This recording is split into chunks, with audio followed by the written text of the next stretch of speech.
ഞാൻ ആ first award പ്രഖ്യാപിക്കുകയാണ്. നമ്മൾ ആ അവാർഡ് പ്രഖ്യാപിക്കുന്നതിന് മുമ്പ് തന്നെ ഇവിടെ ഇദ്ദേഹം നമ്മുടെ എല്ലാവരുടെയും വോയിസ് ആയിട്ട് സംസാരിച്ചു. കാരണം ഇങ്ങനെ ഇത്രയധികം രാജ്യങ്ങൾ കണ്ടു നടന്ന് അത് കാണുക എന്നുള്ളത് മാത്രമല്ല, ഇത് നമ്മുടെ ഈ ഡിജിറ്റൽ മീഡിയയിൽ നമുക്ക് ഇന്നൊരു മൊബൈൽ ഫോണും കൊണ്ടുപോയി എടുക്കാം. ഇത് നല്ല വെയിറ്റുള്ള ക്യാമറയും തൂക്കി പോയി ചെന്ന് ഓരോ സ്ഥലത്തെയും കാര്യങ്ങൾ കണ്ടു എന്ന് മാത്രമല്ല, അത് നമ്മളിലേക്ക് പകർന്നു തരികയും കൂടി ചെയ്തു കഴിഞ്ഞാൽ അദ്ദേഹത്തിനെ ഇന്നും സോഷ്യൽ മീഡിയയിൽ നമ്മൾ സെലിബ്രേറ്റ് ചെയ്യുന്നു. ഇതിനു മുമ്പുള്ള ടെലിവിഷൻ ഇറയിൽ നമ്മൾ സെലിബ്രേറ്റ് ചെയ്തിട്ടുണ്ട്. Of course the right person to be receiving the lifetime achievement award.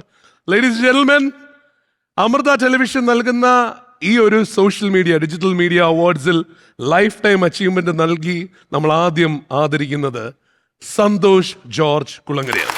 Video നമ്മളറിയാത്ത നമ്മുടെ ലോകത്തെ നമ്മളിലേക്ക് എത്തിച്ച കേരളം കണ്ട ഏറ്റവും വലിയ സഞ്ചാരി ശ്രീ സന്തോഷ് ജോർജ് കുളങ്ങര. മലയാളികൾക്ക് ലോകത്തെ ഡിജിറ്റലായി കാണിച്ചു തന്ന കാഴ്ചയുടെ മാന്ത്രികൻ.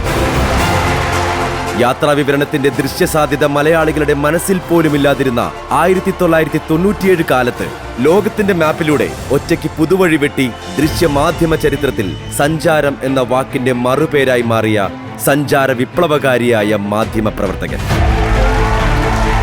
Adventurous story teller, television producer, സംവിധായകൻ, എഡിറ്റർ, ബ്രോഡ്കാസ്റ്റർ, എഴുത്തുകാരൻ, പബ്ലിഷർ, ലേബർ ഇന്ത്യ പബ്ലിക്കേഷൻസിന്റെയും സഫാരി ടിവിയുടെയും മാനേജിംഗ് ഡയറക്ടർ തുടങ്ങി SGK എന്ന വിളിപ്പേരിനെ അലങ്കരിക്കുന്ന വിശേഷണങ്ങൾ അനവധിയാണ്.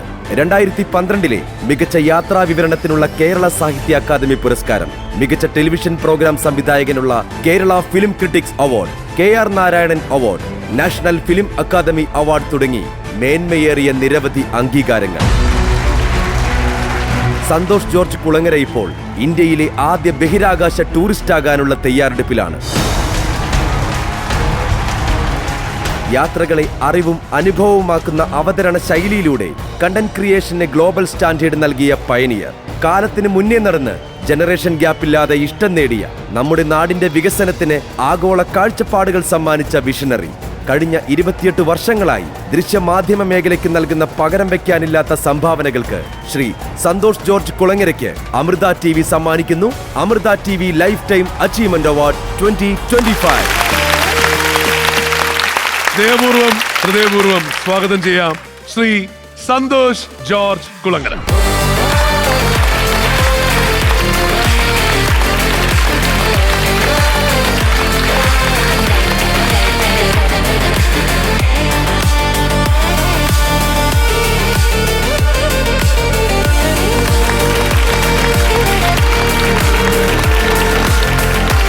ലൈഫ് ടൈം അച്ചീവ്മെന്റ് അവാർഡ് അദ്ദേഹത്തിന് നൽകി ആദരിക്കുന്നു ശ്രീ VD സതീശൻ, ബഹുമാനപ്പെട്ട പ്രതിപക്ഷ നേതാവ്.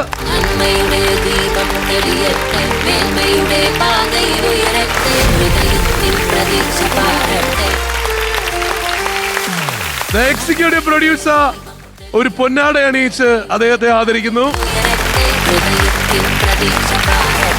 And of course, the cash check from Amrita TV director Sri Mahadevaya.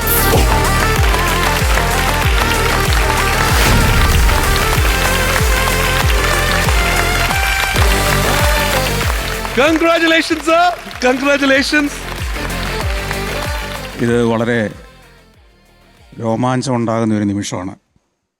കാരണം ഈ വേദി വളരെ സമ്പന്നമാണ് പ്രതിഭകളെ കൊണ്ട്.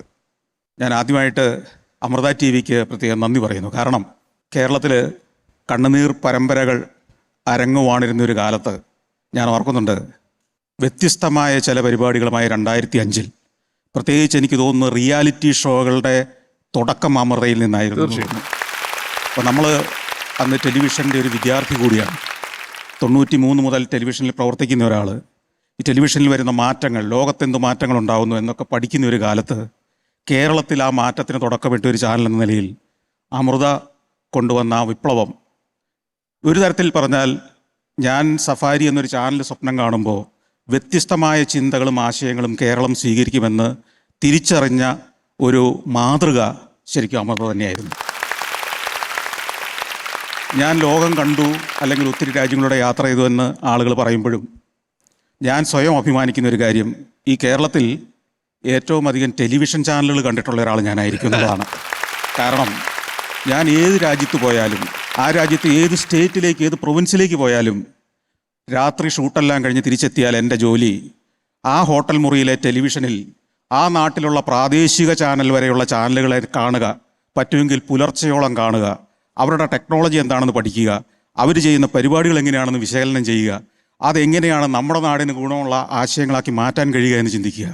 അതിലൊപ്പം ചിന്തിക്കും, ട്രാവലിൻ്റെ ഒരു ചാനൽ ഈ നാട്ടിൽ എവിടെയെങ്കിലും ഉണ്ടോ, അവരെന്തെങ്കിലും പുതിയ ആശയങ്ങൾ കൊണ്ടുവരുന്നുണ്ടോ. അപ്പോൾ ഈ ആശയങ്ങൾ കൊണ്ടുവന്ന അമൃതയെ ഞാൻ പ്രത്യേകം അഭിനന്ദിക്കുന്നു. ഒപ്പം ഇന്ന് എന്നെ ഈ സ്നേഹപൂർവ്വം ആദരിക്കാൻ കാണിച്ച മനസ്സിന് ഞാൻ പ്രത്യേകം നന്ദി പറയുകയും ചെയ്യുന്നു. എനിക്ക് അവാർഡ് തന്നയാളെക്കുറിച്ചും രണ്ടു വാക്ക് പറയാതെ തരവില്ല. ഈ അടുത്ത ദിവസങ്ങളിൽ നിങ്ങളും ഞാനും ഒക്കെ കണ്ട ഒരു അഭിമുഖ പരിപാടിയുണ്ട്. നാളത്തെ കേരളം എന്തായിരിക്കണമെന്ന് സ്വപ്നം കാണുന്ന ഒരു മനുഷ്യൻ്റെ ചിന്തകൾ. നമുക്കറിയാം, അത്തരം ചിന്തകൾ കേൾക്കാനില്ലാത്ത ഒരു കാലത്ത് ജീവിക്കുന്ന നമ്മൾ, രാഷ്ട്രീയ മെയ്വഴക്കത്തിൻ്റെയും അഭ്യാസത്തിൻ്റെയും മാത്രം വാചക കസർത്തുകൾ കേൾക്കുന്ന ഒരു കാലത്ത് ഭാവി കേരളം എങ്ങനെയായിരിക്കണമെന്ന് കൃത്യമായ വീക്ഷണമുള്ള ഒരു ആളെ, ഒരു നേതാവിനെ കാണുമ്പോൾ നമുക്കുണ്ടാവുന്ന ഒരു ആദരവ് അദ്ദേഹത്തോട് നമുക്ക് തോന്നിയിട്ടുണ്ടെങ്കിൽ അതിൽ അത്ഭുതമില്ല. ആ ആദരവ് ഞാനിവിടെ വെച്ച് അങ്ങേ അറിയിക്കുകയാണ്.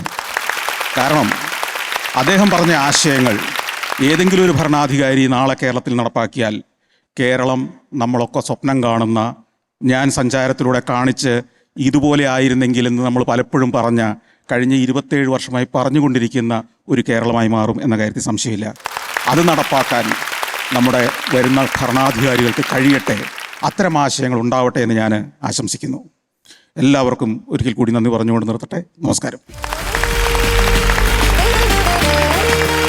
സാർ, നിർത്തുന്നതിന് മുമ്പ് ഒന്ന് രണ്ട് നമുക്ക് എല്ലാവർക്കും മനസ്സിൽ ഒരുപാട് ചോദ്യങ്ങളുണ്ട്. പ്രത്യേകിച്ച് യാത്രകൾ. സതീശൻ സാറ് പറഞ്ഞതുപോലെ തന്നെയാണ്, ഒരുപാട് യാത്രകൾ ചെയ്ത് പോകുന്നു. ഞാൻ ചോദിക്കട്ടെ, കേരളത്തിൽ ഇപ്പോൾ നമ്മളിപ്പോൾ പറയുമല്ലോ, ബാക്കിയുള്ള സ്ഥലങ്ങളിലൊക്കെ നമ്മൾ ചെന്ന് പറയുമ്പോൾ ഒരു സ്ഥലം കാണാൻ പോകണം എന്ന് സജസ്റ്റ് ചെയ്യണമെങ്കിൽ, ലോകത്തെ പല സ്ഥലങ്ങളും നമ്മുടെ അടുത്ത് കാണാൻ പോകണമെന്ന് സജസ്റ്റ് ചെയ്യണല്ലോ, ഒരു സ്ഥലം കാണാൻ പോകണമെന്ന് സജസ്റ്റ് ചെയ്യണമെങ്കിൽ ഏതായിരിക്കും ആ സ്ഥലം?